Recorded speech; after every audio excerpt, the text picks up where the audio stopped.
My name's Anna Marie Banuelos, and I am one of the shadow talkers from MHCAN. I have been a member of MHCAN for several years now. I've been actively using MHCAN and its resources for like a good year now. I've been diagnosed bipolar manic depressive. I see a therapist, which they refer to as psychotherapy.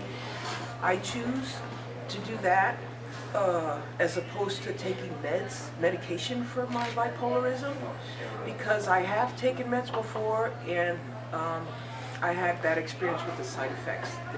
But because of another issue, drug addiction, which got in the way, for many years, that even though I was aware of MHCAN, I didn't use it, I didn't go there, I didn't use it, because I was afflicted with my addictions, drug addictions.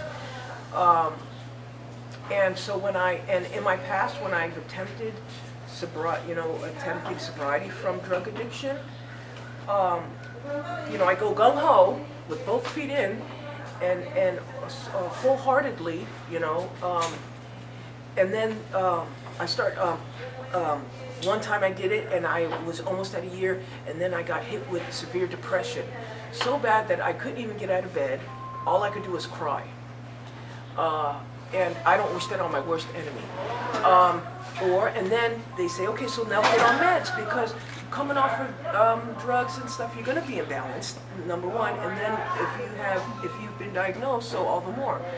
And so then I get, my mind gets twisted with, gee, well, what's the difference between, when I'm actively addicted to the street drug, what's the difference between you guys using me as a guinea pig for the, the pharmaceuticals? Mm-hmm. So that, to me, in my world, in my mind, there's similarities, and it's like they're hypocrites. So like the best thing so far for me is I gotta be active. And I remember a psychiatrist saying, well, you need to get out and work though. Since you can, you should.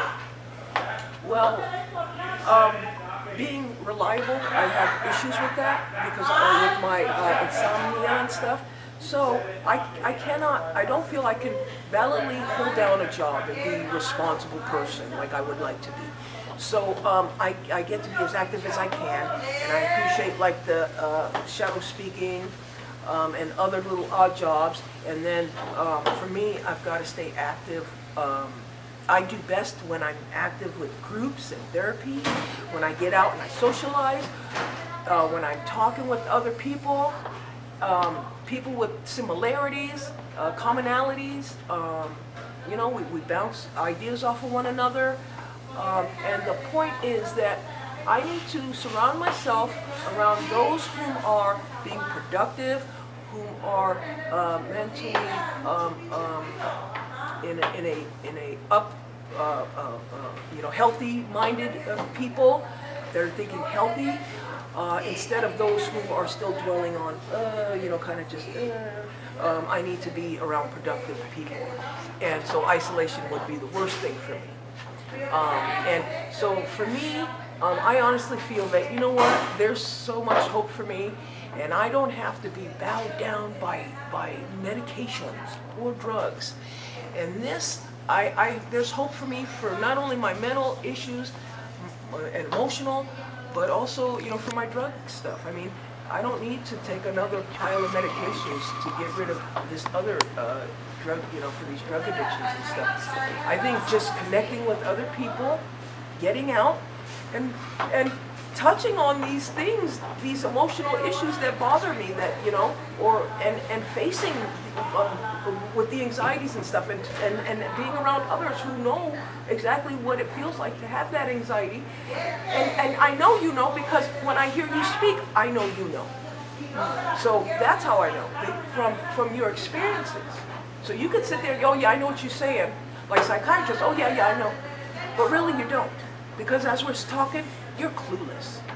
But when I'm in a group amongst these folks here, they know exactly what they're doing, Mm-hmm.